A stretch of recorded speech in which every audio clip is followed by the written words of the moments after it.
It's called Type Read.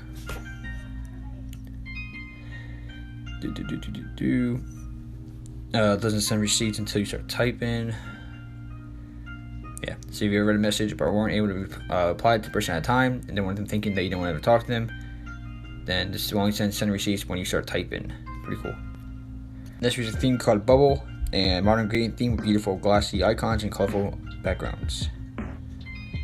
Next is called Hidden Album Lock, and you can touch the hidden album in the iOS Photos app. This is called Text Search Pro 2. Search and translate immediately from the selection menu or through the control center. So, across iOS 12, 13, and 14, it allows you to search and translate for a text easily using the via selection menu and CC support.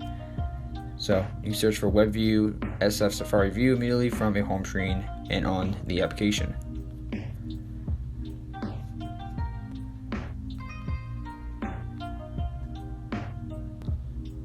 This is called BH Twitter, and here's all these features for Twitter.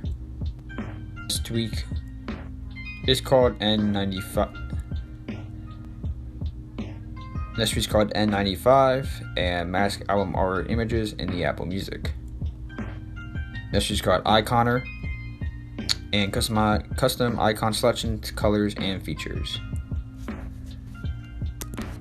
So, if I have iOS 13 and 14, including 64E, 812, 813, 814 devices, and it allows you to conveniently get a lot of custom options features for the home screen icons of your devices. This is called Auto Tooth to say Wi-Fi and Bluetooth after a configured period of time.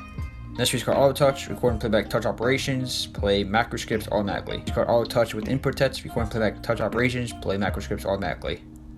This is called Reverse Notifications and CarPlay Inspired Notification Look. This is a theme called iOS X.